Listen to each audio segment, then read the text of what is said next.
All right. Excuse me. All right. So, had a chance to catch up the first episode of Winning Time. About the Lakers, dynasty, about Jerry Buss, RP, buying the team, and drafted Magic Johnson, and excuse me, everything that went into it at the time. I want to say just from they only put out one episode was coming on HBO. I liked it though. I know I've seen a lot of people say, especially like reporters from that time, saying this isn't accurate to the times and all of that. But like it's TV, they're gonna add some extra on top of it to sell it and blah blah blah. But I liked it. And what did they say? So it was reporters that was around at the time? Yeah, like Skip Bayless said Jerry West was nothing like that, and they don't look like Magic, and just a bunch of other stuff. He does slightly look like Magic. I'm sure because if you didn't notice, which first of all, this is a TV show, and it did say certain events have been altered to be TV. And if you just look at the guy that's playing John C. Reilly. Playing Jerry Dr. Buss. Mm-hmm. You know how hilarious he is, first of all, or whatever. So clearly they've thrown some comedy in there for some special effects. But it also did say, when they mentioned Jerry West's name, beloved by most people, was an asshole to someone who really knows him. So it's not surprising that a reporter might think the most out of Jerry West, while the people who were closest to him in those meetings when they weren't around may think otherwise. Not saying that he was like that, but a reporter saying that don't really mean much to me. So, but I like Winning Time. I thought it was pretty good, especially it's a perfect time for it because I don't have nothing to watch right now. So, like I said, I wish they. I'm kind of glad they. I mean, I'm watching Bel Air also. I'm kind of glad they didn't drop all of them. But I wish they would do like 2 or 3. But that's just the era that we live in now because we get everything. Now, even still, like a lot of times, certain stuff, they might drop the first 2 at one time. But I'm just saying, when we were younger and you watched TV, you weren't going to get it all at once. That's literally part of because of the Netflix era where, hey, they got a whole season or whatever. And even you see some people had to pull back out of that because it's like they're watching everything, So, but I like Winning Time. I can't wait to see how it unfolds for real.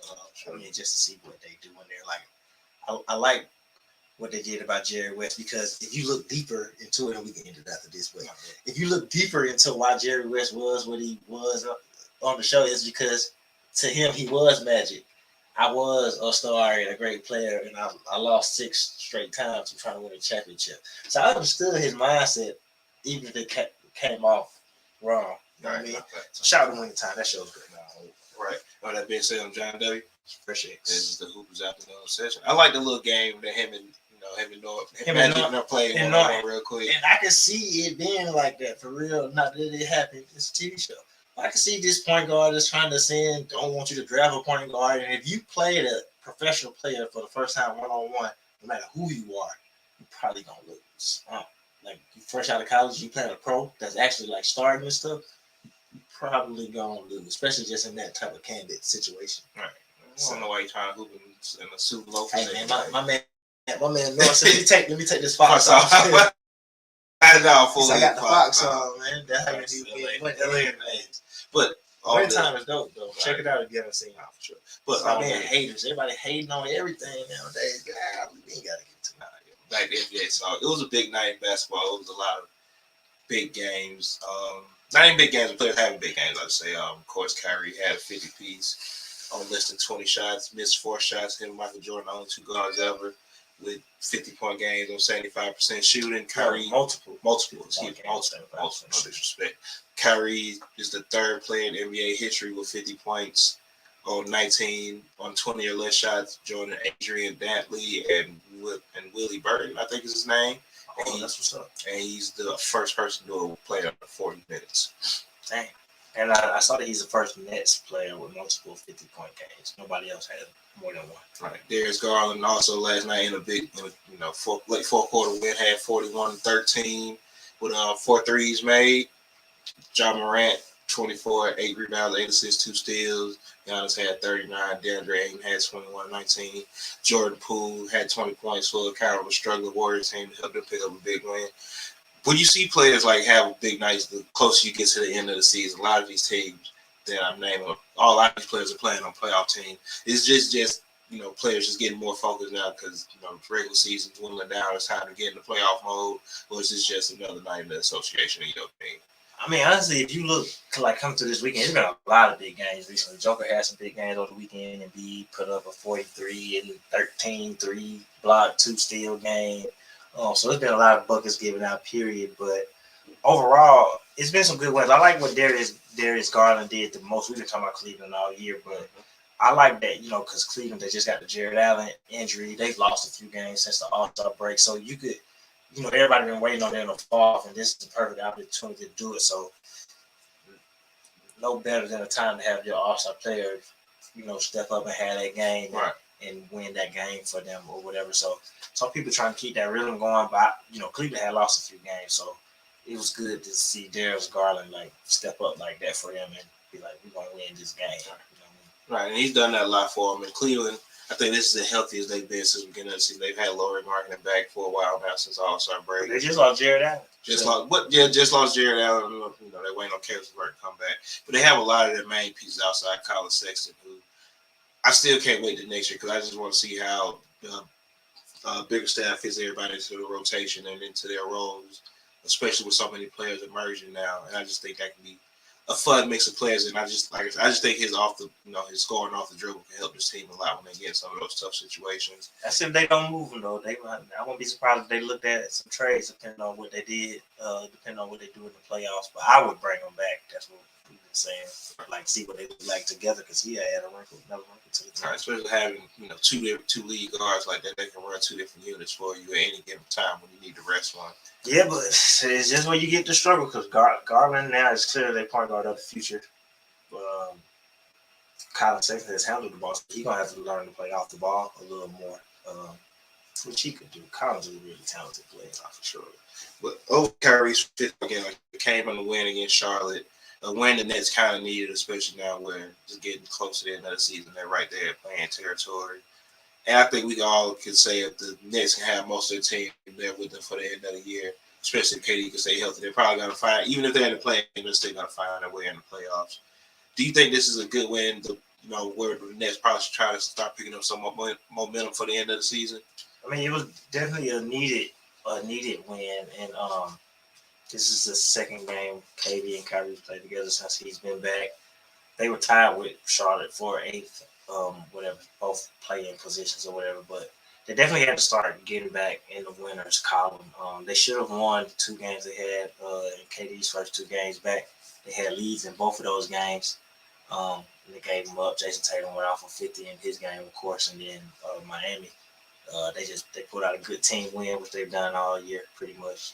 But they definitely got to start getting them rolling because, I think that they want to get into the 6th seed or whatever, which they still could do, even with the amount of games left. But either way, even if you finish in 7th and you go into the play-in, you want to at least go in there playing with some rhythm.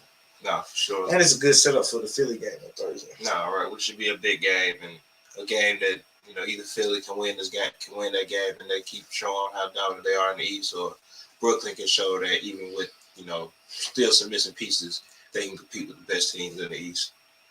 Yeah, I doubt them competing against the best teams. I feel like the main thing is with them, the question marks is around health and just chemistry, not a matter of how good the team is, because the narrative have gotten really lost that they were in first place when KD got hurt.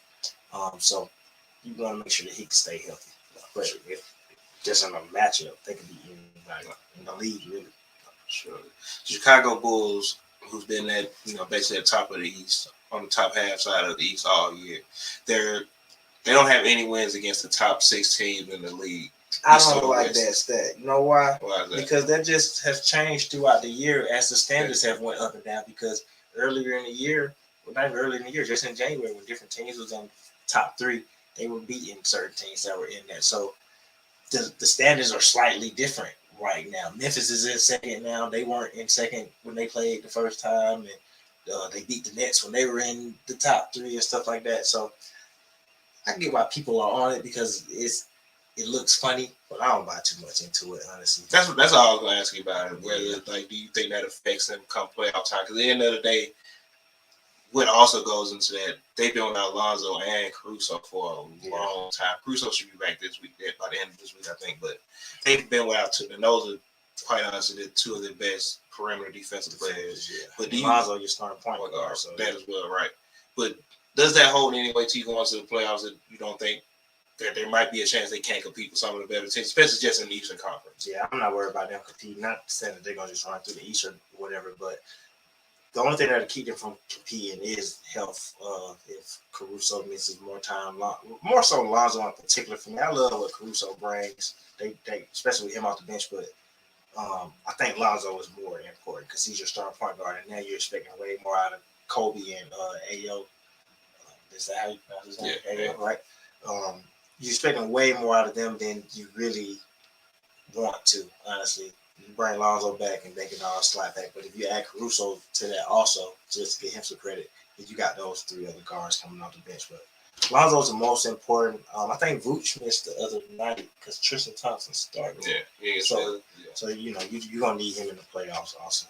No, for sure. I think Vooch is still the key to kind of unlocking both sides of that Chicago Bulls team to where you can just throw the ball to somebody else other than DeMar or Zach on the perimeter. Because Vooch can still, at this moment, get his own bucket against certain matchups. And he's still a double-double guy at the end of the day, honestly. Right, because even though obviously he's third in line offensively behind two players that are both averaging 25 points per game. So obviously his stats are going to fall a little bit, but Vooch can definitely have those nights where, he's going and he'll get you, like you said, a double-double. He'll get you 20 or whatever.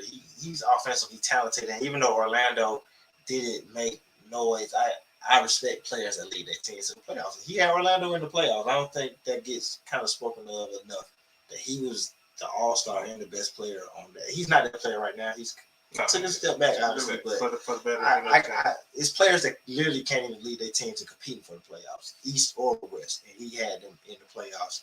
They even was able to steal a game off of Toronto when they had Kawhi or whatever. But so Vooch is going to be really important for Chicago. And speaking of the Orlando Magic, they just extended Wendell Carter 4 years, $50 million. Big bag, okay. It was a big bag alert there. No, yeah, I know, right? I just saw that a little while ago. And Wendell Carter has been good for the Magic. I think him and Mo Bamba have been a good mix in the front court. I know it was talks of Orlando maybe chopping Bamba. Yeah. But I think on some level, I feel like this Orlando Magic team has a really good core. Once you figure out your guard and wing rotation players, I feel like Orlando could be good in a couple of years, honestly. Yeah, with them, it's just figuring out which young pieces, I guess, that you kind of keep who's going to play their roles and who you flip for other things. Because, like I said, it was the trade talks about Bumble. And I didn't really know what was going to happen with Wendell Carter, but he has found his way there after, you can say, kind of struggling a little bit in Chicago. He's you see in Orlando, he's going to be a starter. So now it's figuring out the guard thing because they just got Markelle Fultz back. So shout out to him. He was playing really well last year before he got hurt. Got Jalen Suggs. He's your top 5 pick from this year. He's had some solid games, but he's struggled a little bit also. Plus, he's been hurt a little bit as well.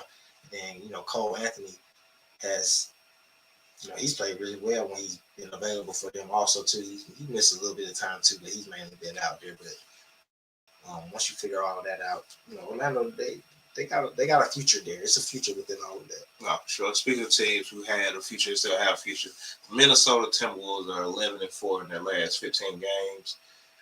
They've really been steady in the ship, especially since D'Angelo Russell has been healthy for the most part of this part of the season. Right.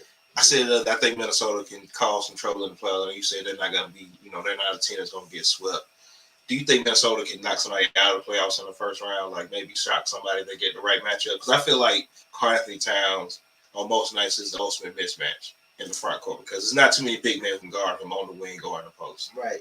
I don't think they beat anybody this year necessarily just because right now they're in playing territory at the 7.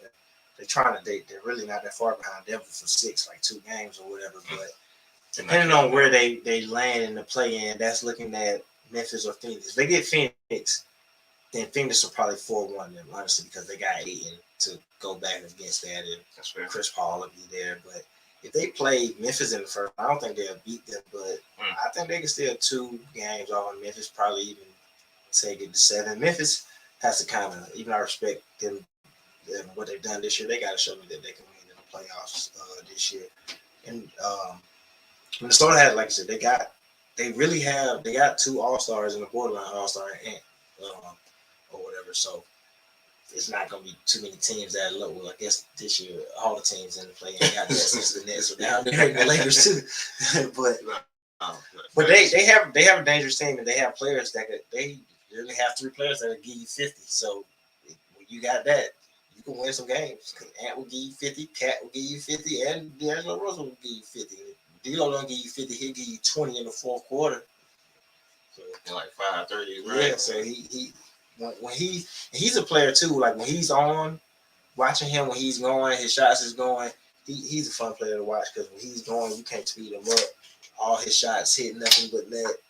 It just seems like he can make the right plays when he's going. So Minnesota can make some noise, but I don't see them advancing this year. Is this the first time in a long time Minnesota's had a bright future? I don't feel like there's many people talking about Minnesota's young core because, Cam and D'Lo have been in the league for a while. Both of them are still under 27.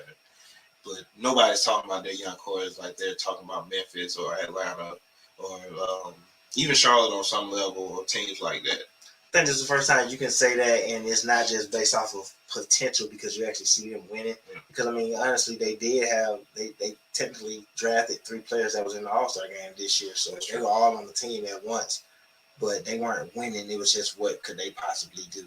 So this is the first time in a while that they're actually, you're going to be in the play-in unless they can get that 6 seed. But then you also have, 3 really young players that you should be excited about. Well, D'Lo's not really young. He's still young. He a young vet now. D'Lo and Cat was in the same draft. So yeah, they young vets. Yeah. They're not vets because they're not like 10 years in. But they're not like 2-3 years in either. So. Right. That makes good sense. And I just think it's a good mix of players, and even their support cast with Vanderbilt, Patrick. I think Patrick Beverly has been really good this year. He hasn't really been Patrick Beverly with the assets. He's just been really playing good basketball for Minnesota and actually been a good leader for him, honestly. Yeah, he's been solid for them this year. I'm sure. Who's your favorite player to watch right now? You can pick one. Dang, that's kind of tough. It's kind of tough. If I'm thinking right now, the easy answer is honestly between the top 3 MVP candidates for me right now, Ja, Jokic, and Embiid, because shout out to Knowledge off the Glass podcast. We just talking about Jokic earlier and how he's Martin Day World Champion. I've been saying that for like 2 years now. But to see a dude doing like the stuff that he's doing, and then on the other side, you also see Embiid, and people lean towards Jokic because of his assists, but I can say I lean like the other day, Jokic had the triple-double, right? He scores 40, 16 rebounds, whatever, 12 assists, and it's like, he's way better than Embiid. Embiid gave 43, 13 rebounds, but he gave you 3 blocks and 2 steals also, which you're not getting from Joker. So that's just something he brings that you're not necessarily getting from over there. And then, Ja, he's a highlight reel. It's like watching, I saw somebody else say it. I'm pretty sure it was Jalen Rose, but I've been gave him the stamp that he's Iverson, but he's been athletic. He's taking it to another level, and he said he's like Iverson and Derrick Rose kind of mixed together. So he's been really fun to watch. Outside of them, I've liked watching Jason Tatum recently, and I like Jason Tatum's game, but I'm honestly not the biggest fan of his game. I think he takes a lot of unnecessary tough shots.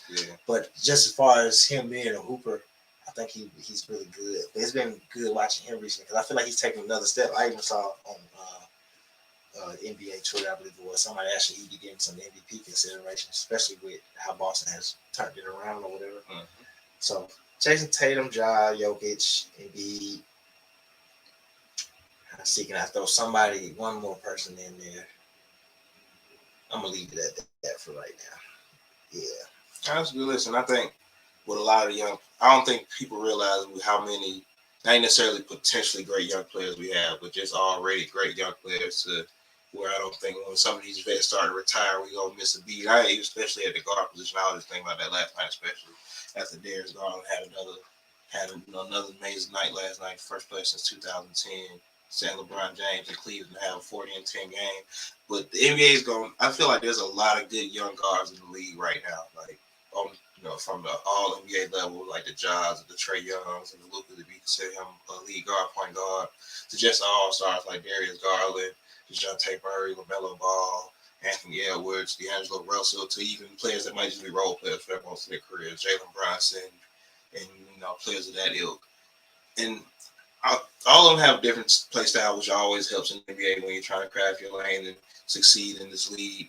But I think the NBA is going to be in a good position, especially just at the guard position, where it's going to be good games every night, especially with certain matchups because of how certain teams play and the players on those teams. Yeah, I'm on the side of where it always keeps going for me.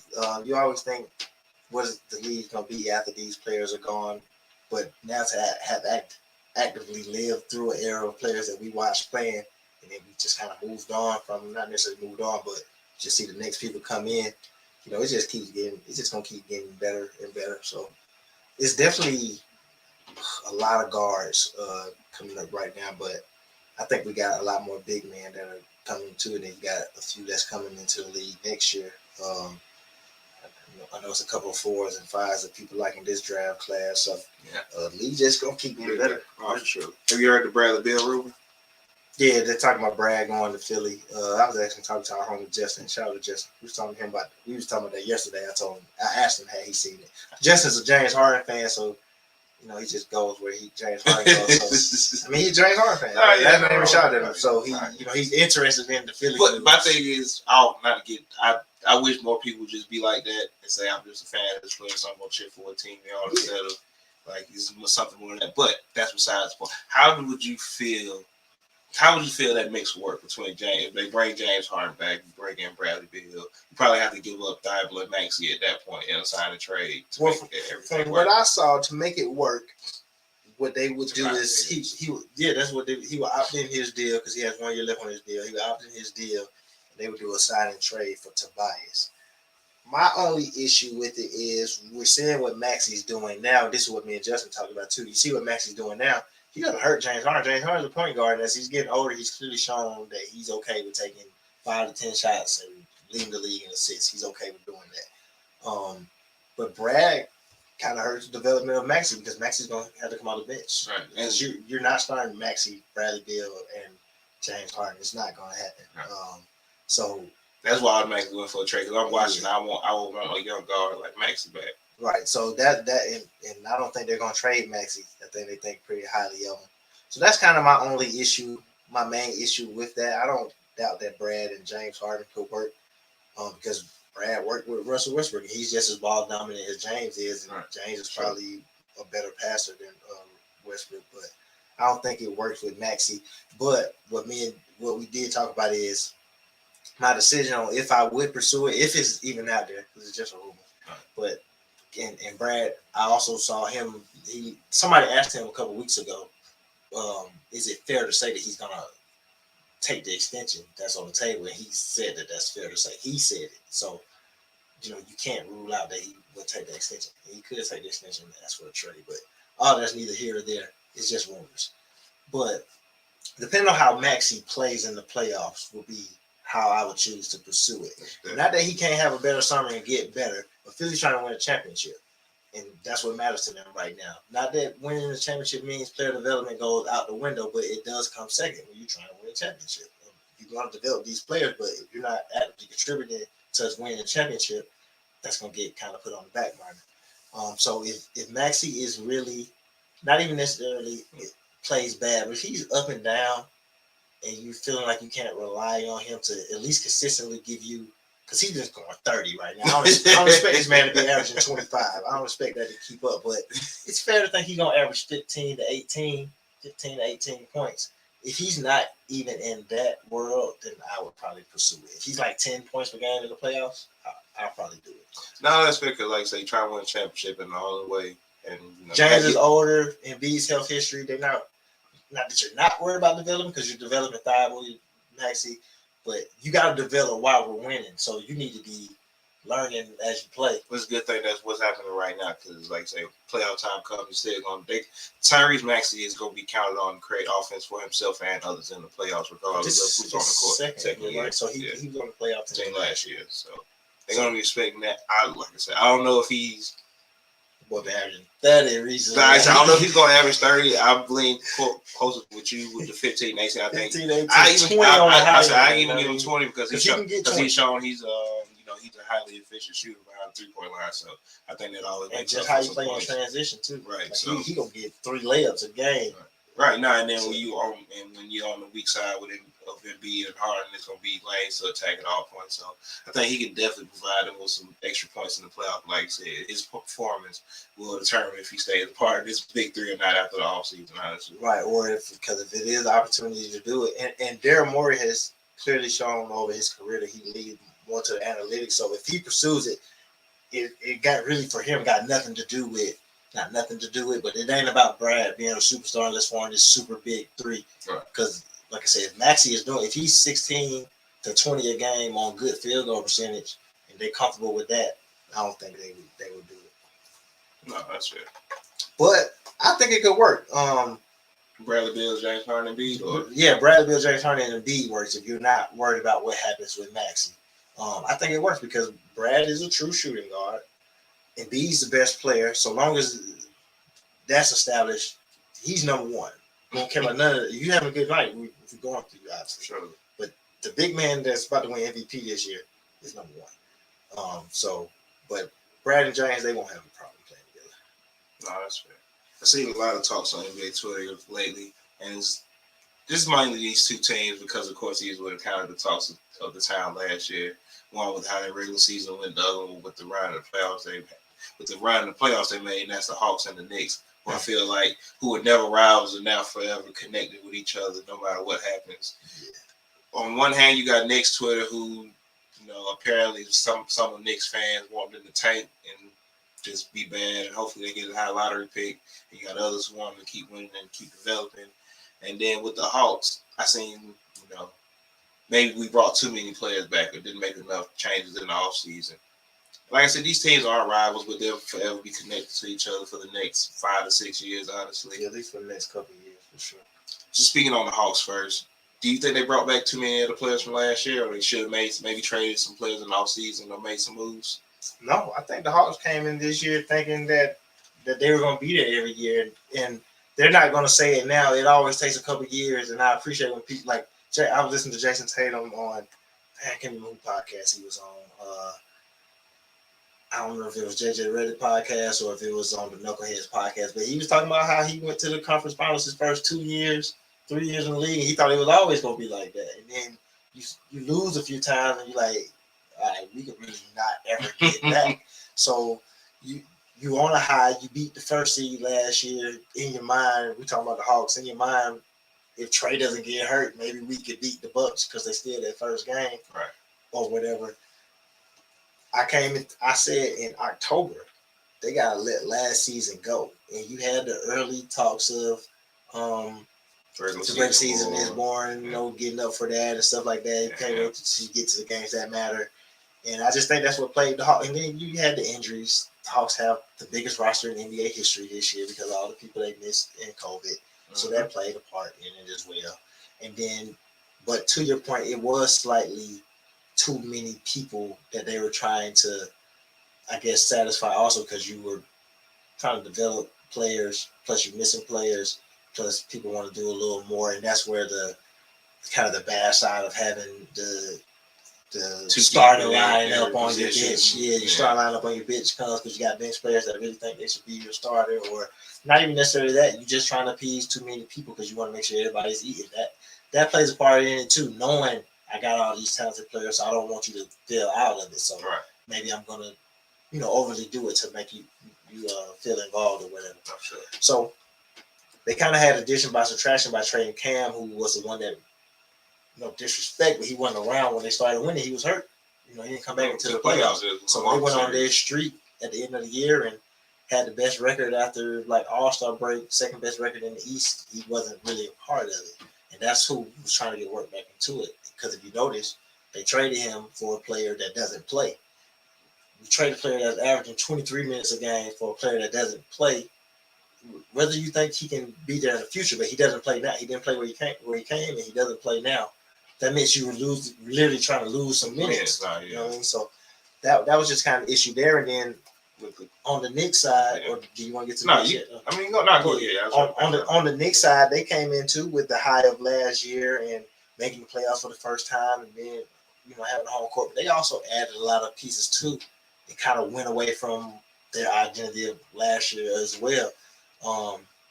Because they were real defense heavy. They played through Julius Randle a lot. They were missing Mitchell Robinson, which I think he's been a plus for them this year. But they tried to substitute their defense for some more offensive firepower because that's where they felt like they got stuck in the playoffs. They were only dependent on Julius Randle. So they kind of get stuck. So you let Reggie Bullock go, who's a specialist defender. He's playing really good at Dallas. He's playing really good, but he always plays really good during the regular season. That's true. To the Knicks' credit. So don't feel bad about him playing good in the regular season right now. Judge him in that's fair. That's super fair. I wouldn't feel bad about Reggie Bullock hooping and think, we let him go. That's super fair. Judge him. He's knocking down shots right. Judge him. He did that for y'all last year. Judge him in the playoffs. But you can't dispute that he did swap him out for Evan Fournier, not directly swap, but yeah, you swap out a defender for a hot, sometimes cold, a lot of times shooter, and you see the effects for it. Kemba was supposed to be like a low risk, high reward thing. Either he's done, or he's finna hoop for us, and we only got him for $5 million type of thing. And his knee injury he's on the worst side of that. Which Kemba's a good dude. I think it's still a place for him in the league. It's just not as a starting point guard. And maybe not even as a high minutes rotational player, but a player that when he's going certain nights he can get you buckets or whatever. But they kind of swapped out their identities last year, for the team that they have this year. And then once you get to that place and you losing, some people start thinking that we were already kind of a young team anyway, so why don't we develop the younger players or whatever, and then try for a higher draft pick? But if you start tanking in the middle of the season, and that really wasn't your plan, what draft pick are you really fighting for? Because that wasn't necessarily your plan. I'm shout out to Coach Fly. I'm pretty sure it was either him or Edgar said, like, what's the point of taking now? We still just going to, our chances of a high lottery pick nights, we still probably going to be between 7 and 11. And the players at the top of the draft, if you're tanking for a top 3 pick, I'm not a draft guy, shout out to Steven, and, those type of guys, they could talk better about the draft than I could, shout out to Chris LeBron, but aren't the top picks like forwards? For the most part, you just paid Julius Randle. Maybe they tried to trade him or whatever. Mitchell Robinson leads the NBA in field goal percentage. Are you finna draft Chet or Jabari or Paolo from Duke? They're all 4s and 5s. So, a little further down, they need guard play. That's where you can get a guard. Jaden Ivey, Ty Washington. I know a little bit. I know a little bit. But those players aren't going to be top 3 picks. So I get wanting to play the younger players because Tibbs is OG coaches like Tibbs are loyal to their rotational players that are gonna make the assign. You know what you're gonna get out of them. Even when they play bad, I know why you're playing bad. You're just not making what you usually make. That's just the trust that you have. OG coaches like Tibbs don't trust young players completely. You gotta break. We had the same problem in Atlanta. We've talked about that with Nate McMillan also. It happens with those older coaches. The younger coaches will play younger players a little quicker than the older coaches will. That's just how it is. I get wanted to play those players or whatever, but that like he hasn't developed anyone is also kind of ignoring the strides that RJ has taken, because through this year, especially towards the end, they kind of shifted that offense where now RJ is the one doing it. I think he was just on his longest 20-point streak of his career recently. So, I get why people want to tank, because the idea is just get the number 1 pick. We just want the number 1 pick, number 1 pick, number 1 pick, number 1 pick. But the Knicks, they already had some solid young pieces, and RJ is a potential all-star, and he is your young pick. You drafted RJ number 3. Build around him. He is your young pick. You want to get people that complement him. So drafting Ty Washington, just throwing a name out there, I think he's the top guard. Him and Ivy are the top guards. But drafting one of them at 5, 6, 7, 8 is really better for you than forcing your way into the top 3 and then maybe train the pick for another player that doesn't plan out. Good development and good drafting is you draft a player high, number 3, RJ. You already did that. You develop around him, then you get slightly better, and then kind of later in the lottery, because you don't just want to be a lottery team, you add those other pieces. And maybe you do that good scouting and good recruiting, you get a steal at 9, 10, like just to throw players out there, not these players in particular, but Giannis, Donovan Mitchell, Kawhi, all these players were drafted later in the lottery. They weren't top 3 picks. I just had somebody else in my mind, but he slipped out. But you can get those players a little bit later than just necessarily having to be a top 3 pick. So, and when's the last time this got number 1 pick? They ain't getting Patrick Ewing. Damn, for real? Yeah. Patrick Ewing. Yeah, y'all not getting number 1 pick ever. And I think too, tanking at this point in the season is still not building on that culture, that good culture they trying to build. Like, can't quit at the end of the season because it didn't go how you thought it was. It just doesn't help build a culture for the players that you need. Even the team that, like, I don't know. It's just, I think the biggest issue this year is they swapped out offense for defense. Julius Randle kind of got figured out in the playoffs, and the offense for defense just haven't worked out. Evan Fournier hasn't been consistent. Because Julius Randle has really had some good games, and they've got he's actually been pretty good. He hasn't been as good as last year. But he's been solid. He's had some solid stretches, but those other pieces, because even at worst, all year I know they hated Elfrid Payton all year. And Derrick Rose has been hurt this year too, who was big for them last year. But they hated Elfrid Payton all year, but he was consistently the starter because he at least you knew what he was going to bring defensively. I mean, they've had 8 starting point guards this year. It was Kemba, then Burke was starting, and Kemba was back. Now Burke is back. Yeah, but I'm not mad at them for, like, especially if you're getting wins through RJ hooping. That's all I'd be worried about for the rest of the year is getting RJ out there because Tibbs we're not going to let Tibbs slide. No, fair. He can be a little more creative with his rotations. Same thing with Nick Miller. He can play some of the young, like that young big man they got. Not Obi. Is Deuce the big McBride? No, tall, 45. Not Deuce. I can't think of his name. My bad, Nick's Twitter, but he got the afro. Dude plays with a lot of energy. I'm finding 10 minutes a night for him, and when he's playing well, 20 minutes. Because I mean, Mitch Robinson leads the league, so she's gonna play. But I'm finding minutes for him. Grimes, how he came out of hoop, he should have, which he has till he got hurt. But I'm finding minutes for those players, and that's what Tibbs got to do. No, for sure. But other than that, real quick, we ain't got to talk about it too much, but Kawhi Leonard was seen doing a little shoot routine for the game last night against Golden State. A lot of people think him and Paul George will be back in play-in, and they say, do you really want to play a fully healthy Clippers team in the play-in? Nah, it won't work. Because when you're trying to introduce those players, it's way too late. It's too late. Way too late. I mean, now if they can play, I'm playing them. I'm like, sure. We gonna lose on that hill. I'm cool with it. We ain't playing for a reason. So if they can play, I'm playing them.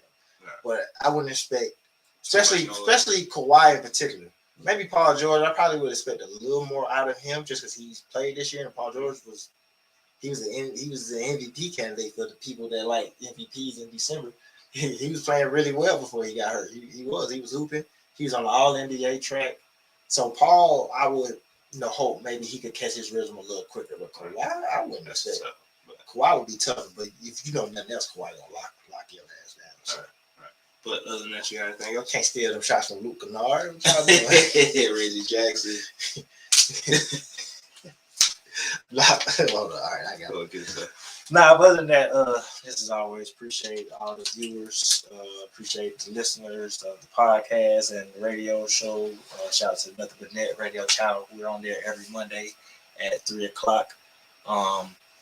Shout out to Off the Ball Network. You can catch us on Off the Ball Network's Facebook page every Wednesday at 12:00 for the Hoopers afternoon session. That's also on our Twitter page and on our YouTube page, so you can go back and watch it later if you missed it or we said something crazy, so you want to see it again to make sure that we said the crazy thing that we said, and you want to call us out.